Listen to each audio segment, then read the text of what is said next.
వైసీపీపై మంత్రి సత్యప్రసాద్ ఫైర్ అయ్యారు. బూతులు తిట్టడం, కులాల మధ్య చిచ్చు పెట్టడమే వైసీపీ రాజకీయ విధానమన్నారు. వైసీపీ విధ్వంసం సంస్కృతి వల్లే ఆ పార్టీకి 11 సీట్లు వచ్చాయని ఆయన మండిపడ్డారు. ప్రజలు గట్టిగా బుద్ధి చెప్పినా వైసీపీ నేతల తీరుతో మార్పు రాలేదన్నారు.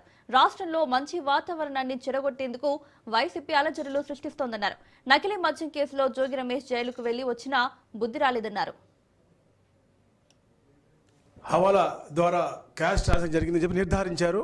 వారు చేసినటువంటి ఏదైతే టెస్ట్ ఉందో ఆ మెథడాలజీ వాళ్ళ దగ్గర లేదు అని చెప్పేసి ఏదైతే మళ్ళా వారు చేసినటువంటి ల్యాబ్ వారు ఇచ్చినటువంటి ఇది ఛార్జ్ షీట్లో మెన్షన్ చేశారు తప్ప ఎక్కడ కూడా ఎవరికి కూడా లార్డ్ కానీ లేకపోతే యానిమల్ ఫ్యాట్ లేదు అని ఎక్కడ కూడా ఇవ్వలేదు. వాళ్ళ దగ్గర మెథడాలజీ లేదు అని చెప్పారు. సరే, అది జరుగుతున్న తరుణంలో తిరుపతిలో ఒక ఆయన దైవద్రోహులు అని చెప్పి ఫ్లెక్సీలు పెడతాడు, యాగాలు చేస్తాడు. ఎవరైతే దీనికి ముఖ్యమైన కారకుడో అప్పుడు చైర్మన్గా ఉన్నటువంటి వ్యక్తి ఆ ప్రాంతంలో విద్వేషాలు రెచ్చగొడతాడు. నిజంగా నేను చెప్తా ఉన్నాను, ఎన్నికల ముందు ఏదైతే వీళ్ళు తప్పుడు రాజకీయం చేశారో, బూత్ రాజకీయం చేశారో, దానికే అనైతికంగా దానికే మేము కట్టుబడి ఉన్నాము. ఈరోజు కూడా మేము అలాంటి విలువలను రాజకీయం చేస్తామా వచ్చి ఓపెన్గా చెప్పండి. కానీ తెలుగుదేశం పార్టీ సిద్ధాంతం ఎప్పుడు అది కాదు. నిజంగా మా సిద్ధాంతం ఎవరికైనా అన్యాయం చేయాలని లేకపోతే ఎవరి మీద దాడి చేయాలి అనుకుంటే జూన్ 4న 2024 రోజు సాయంత్రమే ఎవరి ఇంట్లో కూడా ఇళ్లలో ఉండేవాళ్ళు కాదు.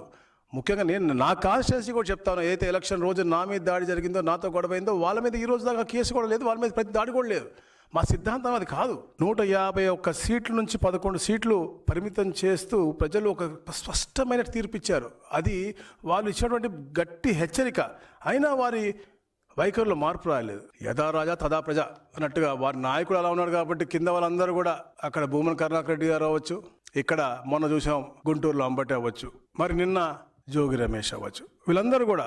ఎందుకంటే వీళ్ళు మాట్లాడుతూ కూడా కులాలు మాట్లాడతారు, వెనుకబడిన వర్గాలు అంటారు, దొంగలకు, హత్యాకోరులకు, విధ్వంసకారులకు, వీళ్ళందరికీ కూడా ఈ కులాలు వర్తించవు.